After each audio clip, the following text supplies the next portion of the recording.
자, 오늘 말씀은 마가복음 8장 11절부터 21절까지 말씀인데요. 말씀을 근거로 떡의 문제가 아닙니다라는 제목 말씀을 전하고자 합니다. 잠시 기도하고 말씀을 전하겠습니다.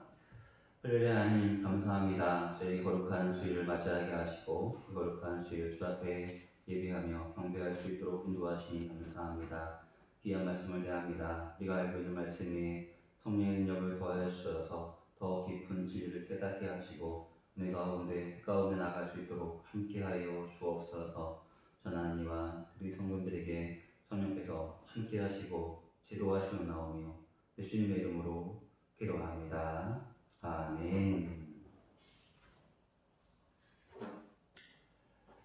네, 오늘 말씀은 지난 8월 16일 날 저희가 다루었던 말씀과 연관이 있습니다. 8월 16일 날은 마가복음 8장 1절부터 10절까지 말씀을 통해서 칠병이의 사건을 함께 대해 보았는데요.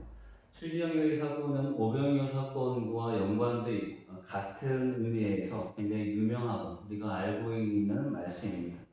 그러나 성경에 기록된 대로만이 아니라 그 안에 있는 의미를 좀 더 깊이 살피는 시간을 가져보았습니다. 우리가 흥미로운 점은 이 칠병의 사건을 한 번쯤 정리하고 말씀을 우리가 오늘 대해야 할 텐데요. 왜냐하면 이 말씀이 연결이 되기 때문에 그렇습니다. 흥미로운 점은 이 말씀은 이 세상의 지식과 이성의 눈으로 바라본다면 정말로 허황된 일들이 기록된 것처럼 보이지만 그러나 믿음의 눈으로 바라본다면 바로 그 안에 예수님께서 그 믿음의 백성들에게 행하신 놀라운 은혜와 또 놀라운 긍휼이 들어가 있다는 사실입니다. 우리는 그런 의미에서 믿음의 시선으로 지난번에 이 말씀 함께 대했는데요. 간략히 먼저 정리를 하고 넘어가고자 합니다. 첫 번째 볼 수 있었던 것은 칠병의 사건은 예수님의 긍휼하신 은혜로부터 시작된다는 점입니다. 우리가 8장 2절에서 보시는 바와 같이 내가 그들을 불쌍히 여기라는 말씀이 기록되어 있습니다. 분명히 예수님은 그들을 보시고 그들의 어떤 상황을 아시었기 때문에 먼저 그들을 위한 은혜와 긍휼을 말씀하십니다.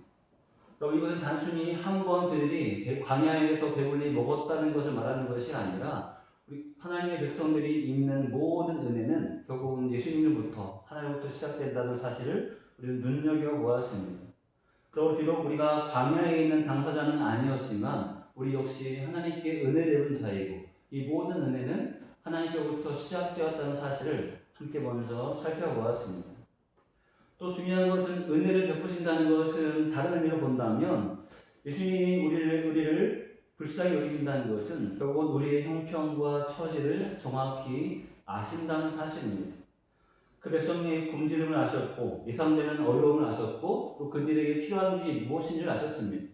그래서 그들을 돌려보내시기 전에 예수님은 그들에게 허기진 배를 채우는 은혜를 베푸셨던 것을 함께 바라보게 되었습니다. 그리고 이것은 우리에게도 연관이 있습니다. 우리 역시 우리 하나님의 믿음의 백성으로서 살아갈 때 하나님 우리의 빚과 어려움과 고난과 아픔의 문제들을 이미 다 알고 있으시다는 것이죠.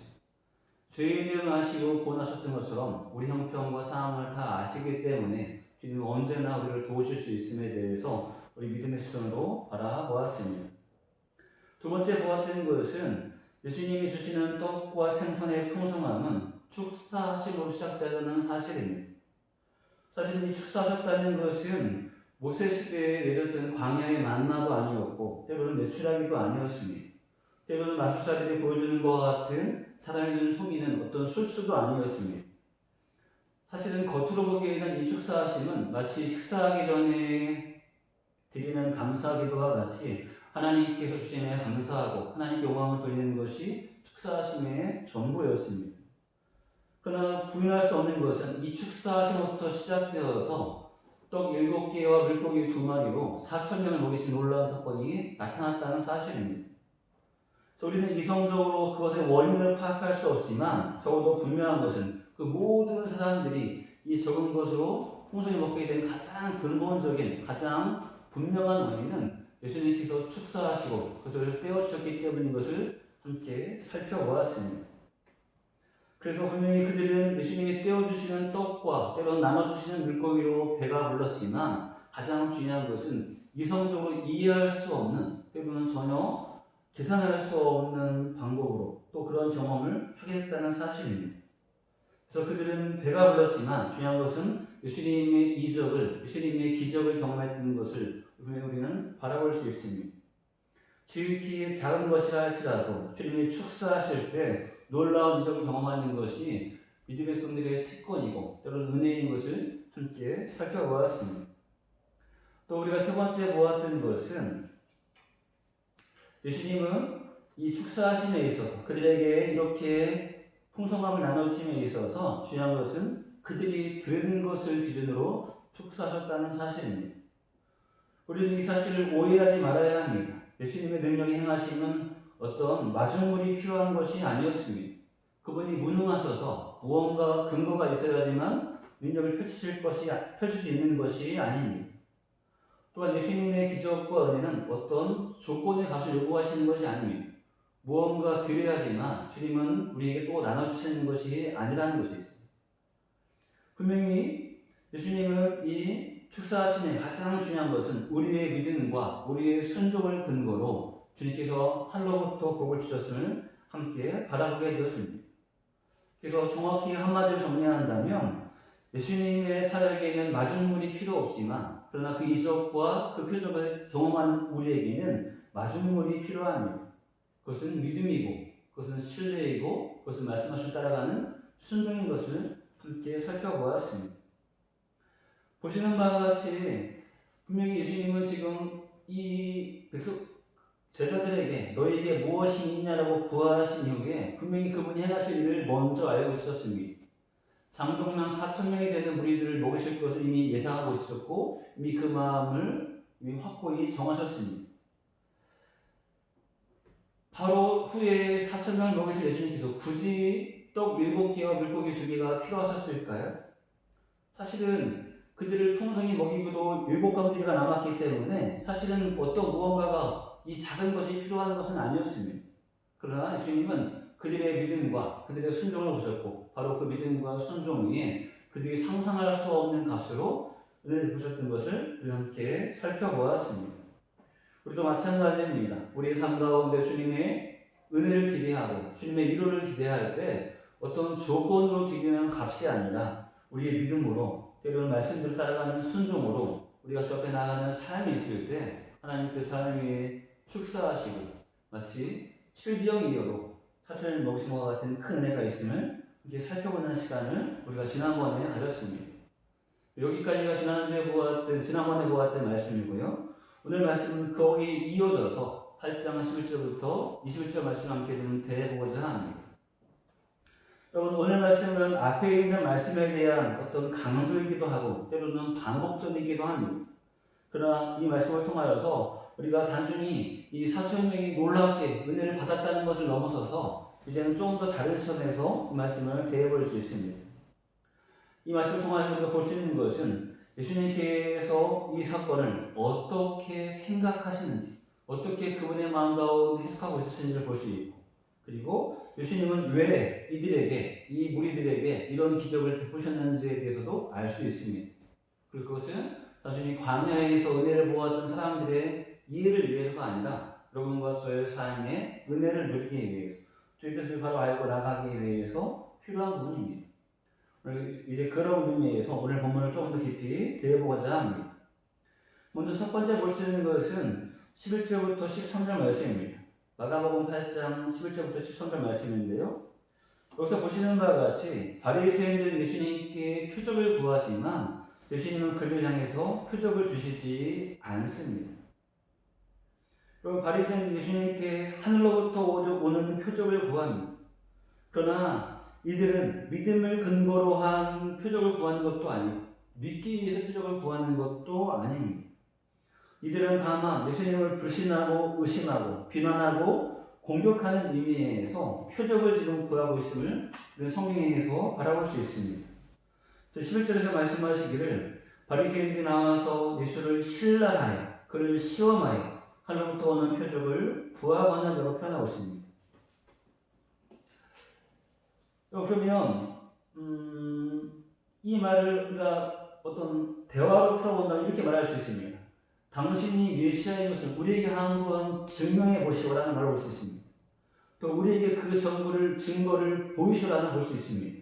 그리고 당신이 표적을 보임을 통하여서 당신을 비난하는 우리 입을 막아보시라는 말로 함께 우리가 이해해 볼 수 있습니다. 근데 흥미로운 점은 예수님은 이미 하나님의 아들이시고 예수님이 메시아시고 예수님이 이미 그들에게 표적을 행하심을 통하여서 입을 단번에 막을 수 있는 능력이 충분히 있으셨습니다. 근데 예수님의 대답은 그들에게 표적을 주시지 않겠다는 것입니다. 여러분, 여기 아주 중요한 의미가 들어가 있습니다. 한 네 가지로 우리가 함께 생각해 보시는데요. 첫 번째 보시는 것은 바리새인들은 의심을 근거로 예수님께 표적을 구하고 메시아임을 증명해 보라 하지만 그러나 예수님은 이미 메시아이고 하나님의 아들이시기 때문에 굳이 그들에게 표적을 보일 이유가 없다는 것이죠. 이 표적으로 그들을 설득시키거나 이 표적으로 그들에게 인정받을 필요가 사실은 없습니다. 그래서 그들에게 이 표적을 보이시지 않습니다. 두 번째는 예수님이 충분히 바리새인들에게 표적을 이전에 보이셨습니다. 직접적으로 혹은 간접적으로 예수님이 누구신지를 드러낼 수 있는 표적을 수없이 그들에게 보이셨습니다. 여러분, 지금 표적을 보이시지 않는다 해서 예수님이 그들을 차별하시거나 그들에게 메시아임을 감추시는 것이 아닙니다.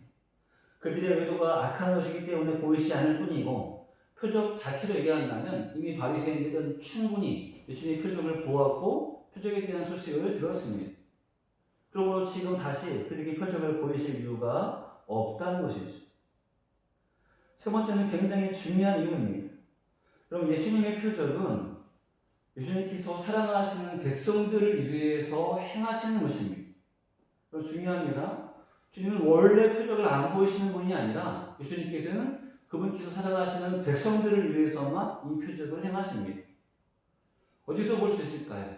가장 가까운 부분에서 본다면 우리가 지난번에 바라보았던 8장 1절부터 10절 말씀인 칠기형 여인 사건입니다. 그리고 그들은 표적을 구하지 않았습니다. 그들은 배고픔을 먼저 하는 예수님께 아뢰지 않았습니다. 그들은 아무것도 구한 것이 없습니다. 그러나 예수님은 오히려 먼저 그들의 필요를 아시고 아픔을 아시고 배고픔을 아시고 그들을 위해서 하늘로부터 오는 표적을 내려주신다는 것이죠. 그들의 배를 부르게 하셨고 그들로 하여금 이 놀라운 이적을 경험하게 하셨습니다. 그래서 예수님은 표적을 아예 안 하시는 분이 아니라 지금 바리새인들이 구할 때 그들은 믿음을 위해서 구하는 것도 아니며 믿음의 성들이 아니기 때문에 그들한테는 표적을 주시지 않습니다.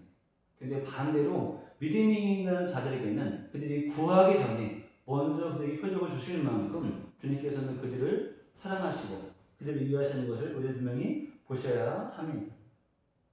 그래서 이 표적이 증명하고 있는 것은 바로 예수님의 표적은 자신을 증명하기 위한, 자신을 드러내기 위한 것이라기보다 믿고 있는 백성들, 믿어야 하는 백성들에게 더 큰 신뢰와 더 큰 믿음을 주기 위한 근거로 표적을 행하고 있다는 사실입니다. 그럼 같아 보이지만 분명히 다릅니다. 바리새인들이 구하는 표적과 예수께서 보여주시는 표적이 같아 보이지만 분명히 다른 의미가 있습니다. 그리고 한 가지 흥미로운 것은 바로 우리가 이 표적을 입은 당사자라는 사실입니다. 그건 무엇일까요? 주님께서는 우리를 믿음의 백성으로 인정하시고 때로는 부르셔서 우리가 때로는 구하지도 않았던 놀라운 표적과 은혜를 내려주셨다는 사실을 우리는 기억해야 합니다. 그리고 주님께서 우리를 어떻게 여기시는지를 우리는 분명히 다시 한번 바라볼 수 있습니다. 또 참고로 볼 수 있는 것은 네 번째 부분인데요. 여러분, 오늘 말씀과 똑같은 내용이 어디 나와 있냐면 마태복음 16장 1절부터 4절에 나와 있습니다. 근데 거기서는 표적에 대한 대답이 언뜻 나와 있습니다. 이렇게 말하고 있습니다. 마태복음 16장 4절 이렇게 말하고 있습니다. 악하고 음란한 세대가 표적을 구하나 요나의 표적밖에는 보여줄 표적이 없느니라 하시고 그들을 떠나 가시니라. 아멘. 마태복음에서는 표적을 보이지 않겠다라는 말로 들리기보다는 그들에게 보일 유일한 표적은 요나의 표적이라는 말씀으로 대답을 해주십니다. 그럼 오늘 말씀과 좀 어긋나지 않을까요? 사실은 그렇지 않습니다. 왜냐하면 이 요나의 표적 역시 바리새인들을 위해서 베푸시는 표적도 아니고 그들이 묻자마자 보여주는 표적도 아닙니다. 요나의 표적은 예수님께서 십자가에서 죽으심과 3일 만에 부활하실 것에 대한 예표와 같은 것입니다. 그리고 이 표적을 보이신다는 것은 실제로 십자가에서 죽으시고 부활하실 바로 그 사건을 말씀하시는 것입니다. 그럼 놀라운 것은 이 표적은 사실은 바리새인들을 위한 표적이 아니었습니다. 이 표적의 초점 역시 마찬가지로 이미 주를 믿고 있는 자들 또는 믿어야 할 자들을 위해서 베푸신 표적입니다. 이 표적은 십자가의 사역을 완성하는 표적이고 바로 이 표적은 믿음을 더욱더 확고히 하는 표적입니다. 물론 때가 되었을 때 지금 예수님께 묻고 있는 이 바리새인들도 요나의 표적, 예수님께서 부활하심에 대한 소식을 들을 것입니다. 근데 놀라운 것은 그들은 이 표적의 당사자가 아니라는 사실입니다. 다시 말하면 예수님께서 표적을 보실 때 그들은 이 요나의 표적, 예수님의 부활을 보기도 하고 때로는 듣기도 하겠지만 사실은 부활의 혜택의 당사자가 아니라는 것이죠.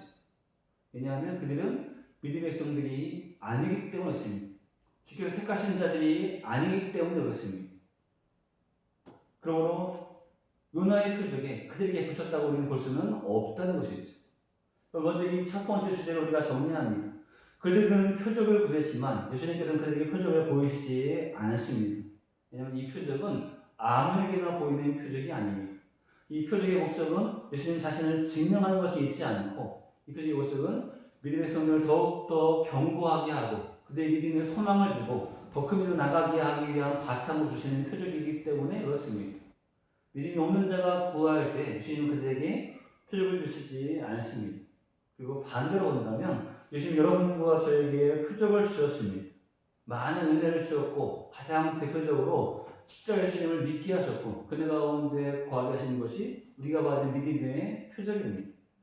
달리 말하면 예수님 여러분과 저를 사랑하시고 우리를 자녀 삼으셨습니다. 우리를 하나님의 백성으로 인정해 주셨다는 사실을 우리는 분명히 바라보게 된다는 것이죠. 자, 두 번째 보시는 것은 14절부터 16절 말씀인데요. 이렇게 볼 수 있습니다. 그럼 7병이열 경험한 제자들의 관심은 아직도 떡에 머물러 있다는 사실입니다. 아직도 세상에 머물러 있다는 사실입니다. 이것은 당황스럽기도 하고 놀라운 제자들의 모습입니다. 여러분, 예수님의 표적 경험한 이들은 이 표적에는 전혀 관심이 없습니다. 오직 그들은 두고 온 떡, 또는 그들에게 지금 없는 떡에 대한 관심이 많다는 것이죠. 여러분, 마가복음 8장 14절 말합니다. 제자들이 떡 가져오기를 잊었음에 배에 떡 한 개밖에 그들에게 없더라 하십니다. 여러분, 우리가 8절을 보신다면 그들이 이 7병의 사건 이후에 그들에게 남았던 떡이 7강주되었습니다. 다시 4,000명이 먹기에는 굉장히 부족한 양이지만 그러나 12명의 제자들이 먹기에는 그렇게 적은 양이 아닐 수 있습니다. 한 끼, 두 끼, 때로는 몇 끼를 충분히 먹을 수 있는 양입니다. 그러므로 제자들의 입장에서 이 떡을 두고 온 것, 7강을 두고 온 것이 안타까운 일 수 있습니다. 그러나 지금 중요한 것은 이 떡을 두고 온 것이 아니라는 것이죠. 그러나 지금 이 표적을 경험한 제자들은 오직 이것에만 주된 관심이 있습니다. 예수님은 15절 말씀하십니다. 예수께서 경고하여 이르시되 삼가 바리새인들의 누룩과 헤롯의 누룩을 주의하라 하시니 16절 제자들이 수군거리기를 서로 수군거리기를 이는 우리에게 떡이 없으리로다 하거늘. 아멘. 그럼 예수님 말씀하신 헤롯의 누룩과 바리새인들의 누룩을 지금 깊이 다루지 않지만 가장 중요한 것은 그들의 믿음을 방해하는 것, 그들의 믿음을 무너뜨리는 것으로 우리는 대표적으로 잠깐 이해해 볼 수 있습니다. 그런데 예수님은 그들의 믿음을 지금 걱정하고 있으시지만 제자들의 주된 관심은 두고 온 떡에 대한 관심만 가득하다는 것이죠. 여러분, 이것이 우리가 분명히 진지하게 바라봐야 될 중요한 내용입니다. 아까 우리는 바라보았습니다. 바리새인들이 표적을 구할 때 표적을 주시지 않았습니다. 왜냐하면 이 표적은 아무에게나 주시는 것이 아닙니다. 이 표적은 오직 믿음의 백성들에게 그리고 또한 그들의 배울 채우는 목적만이 아니라 그들의 믿음을 견고하게 하고 그들의 믿음을 성숙하게 하기 위한 목적을 주고 예수님 표적을 행하셨습니다. 바로 앞에 보았던 7병이 역시 마찬가지였습니다. 그러나 그럼에도 불구하고 이 표적을 경험했던 당사자인 제자들 또 표적을 주셨던 예수님을 곁에 두고 있는 그 제자들의 주된 관심은 표적에 대한 결과로 믿음의 견고함이 안 좋았다는 사실입니다. 아직도 그들은 떡이 없음에 대해서 떡을 두고 온 일에 대해서 안타까워하고 수군거리고 굉장히 당황하는 모습을 보이고 있다는 사실입니다. 그럼 이것이 비단 제자들만의 모습일까요? 이것이 비단 그들만의 모습일까요? 여러분, 우리는 이 제자들의 모습을 통하여서 우리 모습을 바라보게 되었습니다. 우리는 왜 예수를 믿고 있을까요? 우리는 왜 예수를 믿으며 나가고 있을까요? 모든 것이 주님의 은혜입니다. 모든 것이 주님의 뜻입니다. 그리고 그 모든 큰 그림은 무엇이냐면 우리를 하여금 하나님 나라에 다다르는 그 믿음의 삶을 살게 하시기 위한 것이었습니다. 우리는 마치 칠병을 경험한 자와 같이 늘 주의 은혜 가운데 있고 늘 주의 뜻 가운데 그 은혜를 경험하고 있습니다. 그런데 모두는 아니겠지만 기억해야 할 중요한 모습은 우리가 혹시 제자들일 수 있다는 것이죠. 믿음의 성 자리에서 아직도 내 손에 떡이 없음에 대해서, 아직도 나에게 떡이 없음에 대해서 당황하고 때로는 고민하는 모습이 여러분과 저의 모습일 수 있습니다. 여러분, 분명히 우리 한번 좀 살펴보아야 합니다. 우리는 분명히 영적 신분을 갖고 있고 영원한 삶 향해 나가고 있는 당사자입니다. 주님은 날마다 우리를 이렇게 이끌어주고 있으십니다. 그런데 우리는 오늘 하루의 삶에, 때로는 내 입에 들어갈 빵에, 내가 쓸 물질에, 때로는 내가 입을 옷에, 내가 살아갈 집에 우리의 근심이 가장 많이 몰려 있습니다. 우리의 관심이 가장 많이 몰려 있을 수 있습니다. 여러분, 우리 개인은 충분히 그 상황을 이해할 수 있습니다. 왜냐하면 제자들이 두고 온 7광주리의 어떤 떡과 같이 때로는 그런 마음이 있기 때문이었습니다. 그러나 주님은 그것을 기뻐하지 않으십니다. 주께서 바라셨던 것은 정말 그런 모습이 아닙니다.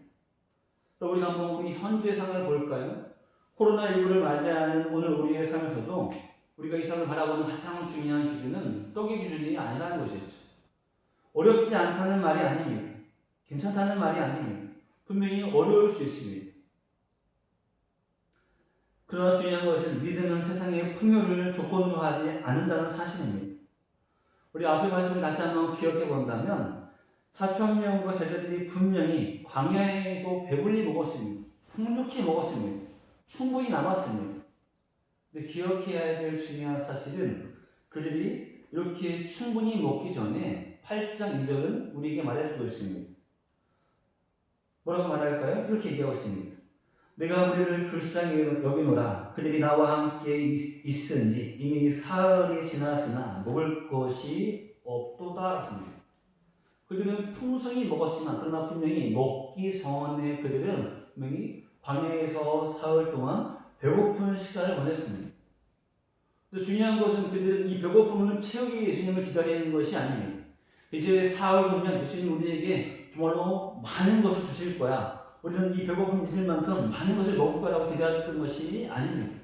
그들은 그 배고픈 시간을 보내면서 그럼에도 불구하고 광야에서 선포되는 주의 말씀에, 주의 진리에 위로를 받고 기대를 하고 소망을 하고 기뻐하며 그 모든 시간을 다 보냈습니다. 풍족이 조건이 아니었습니다. 그들은 오직 주님과 함께 있는 그 시간이 기뻤고 광야의 환경이 불평이 아니라 주님과 함께 있는 그 시간이 즐거웠습니다. 코로나19에 우리 가장 큰 관심사는 때로는 건강일 수 있고 때로는 물질일 수 있고 때로는 우리에게 당면한 우리 현실적인 아픔일 수 있습니다. 여러분, 없다는 것이 아닙니다. 그러나 중요한 것은 그럼에도 불구하고 우리는 은혜를 입은 자이고 은혜 가운데 살아가는 자이고 은혜를 소망하는 자입니다. 그리고 우리가 살아가는 가장 중요한 관점은 떡의 문제가 아님을 함께 살펴보아야 합니다.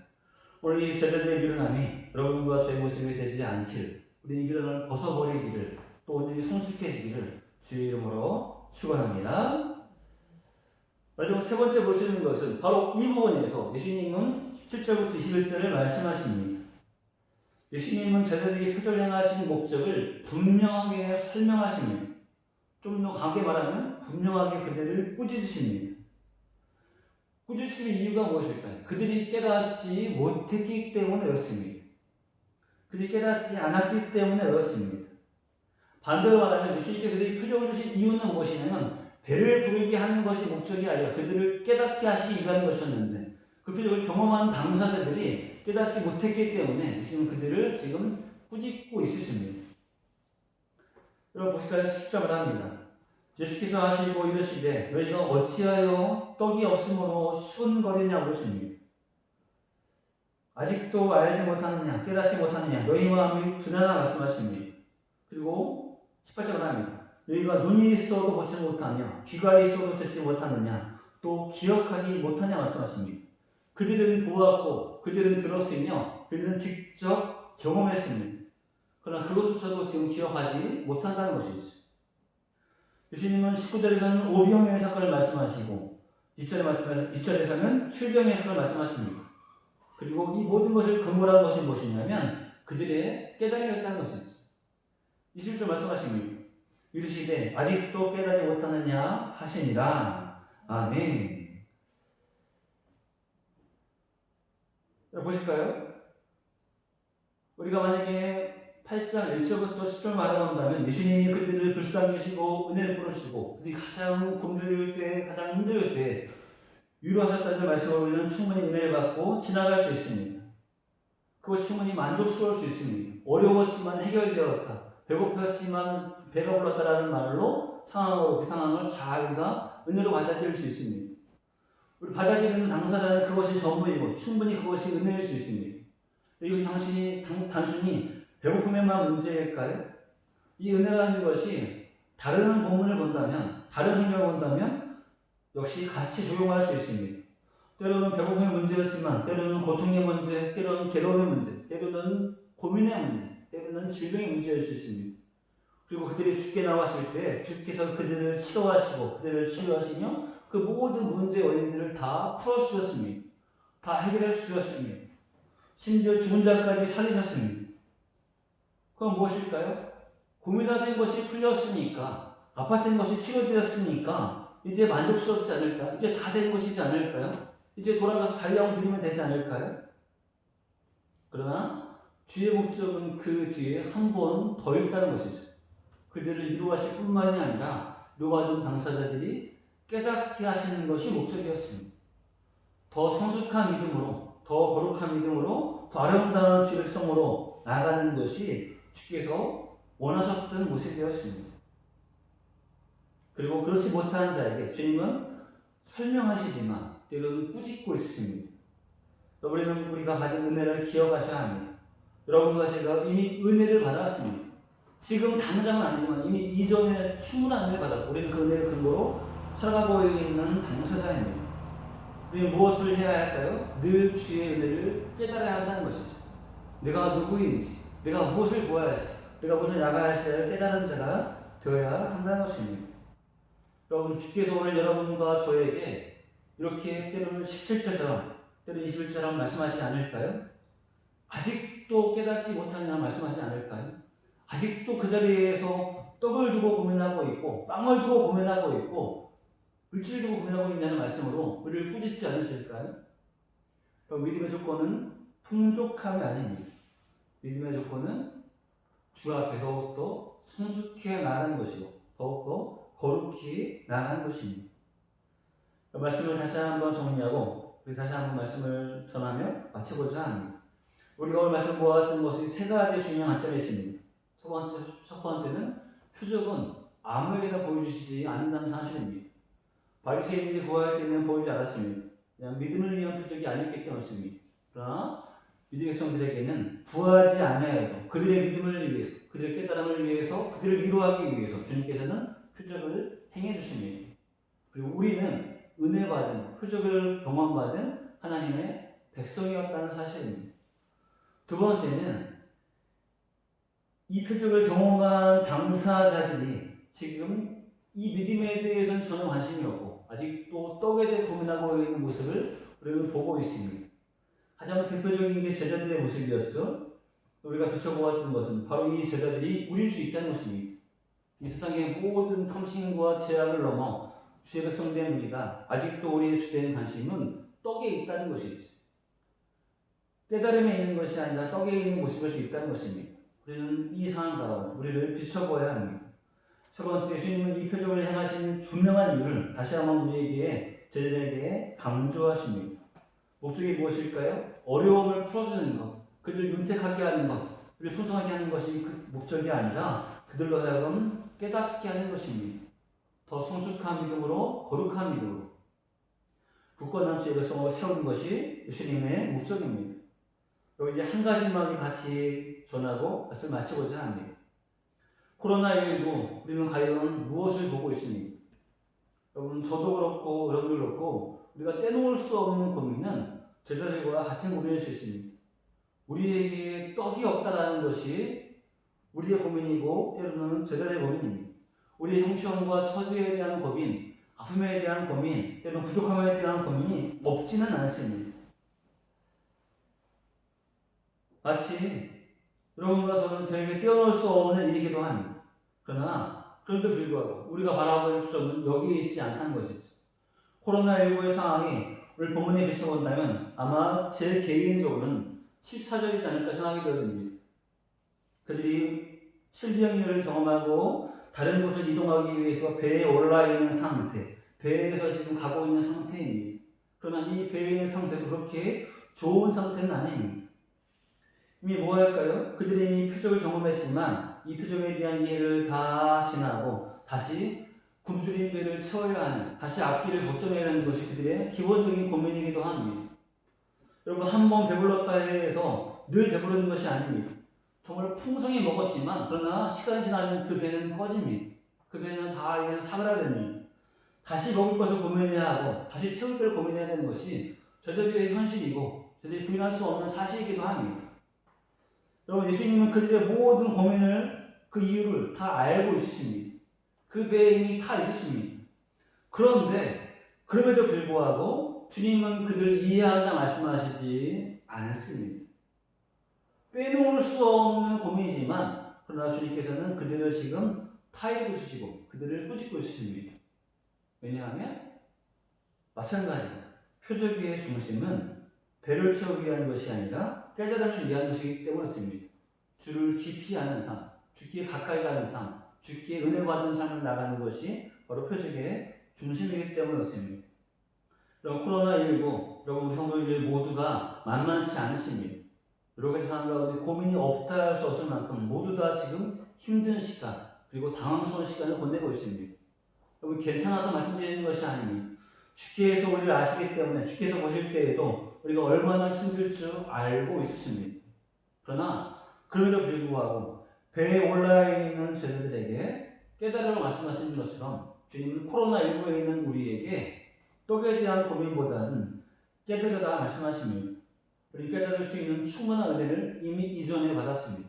이미 지금도 갖고 있습니다. 지금도 은혜의 한가운데, 기적의 한가운데 나가고 있습니다.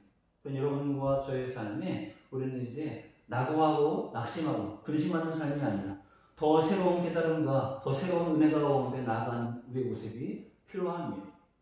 어렵습니다. 힘듭니다. 그러나 주께서 우리와 함께 하실 때 그것은 고민의 문제가 아니라 이것은 그냥 넘어가야 될 상황에 불과한 것입니다. 여러분과 저의 삶의 자리에서 다시 한번 주님의 은혜를 기억하시고 백성으로서 은혜 입은 자로서 우리가 이 삶을 어떻게 지롭게 지내야 할지를 가지시고 마치 칠경이를 드릴 것 같이 믿음으로 때로는 신뢰로 때로는 순종함으로 주 앞에 나가셔서 이 어려운 시기에 여러분과 저희 믿음이 더 성숙할 수 있는 기회, 또 다른 주의 은혜와 표적을 경험할 수 있는 기회를 맞이하시고 주의 은혜 가운데 하루하루의 삶을 승리하시기를 주의 이름으로 축원합니다. 자, 기도하시겠습니다. 할렐루야, 감사합니다. 주를 사랑하시고 사랑하셔서 오늘 다시 한번 제 말씀을 대할 수 있도록 인도하시니 감사합니다. 저희들의 삶 가운데 떡이 문제가 아니라는 사실을 함께 바라보게 되어집니다. 말씀을 통하여서 우리가 있는 상황을 다시 한번 이해하게 하시고 주님께서 칠경의 사건을 경험한 제자들에게 정말 그들에게 깨달음을 말씀하신 것처럼 우리는 이미 주의 은혜를 많이 경험한 당사자로서 우리 삶을 살게 하시고 또 제가 은혜 가운데 많은 은혜를 깨닫게 하셔서 어려운 시기를 믿음으로 지혜로 또 주의 능력 이겨낼 수 있도록 허락하여 주옵소서. 감사드리고 영광을 올려드리오며 예수님의 이름으로 기도합니다. 아멘.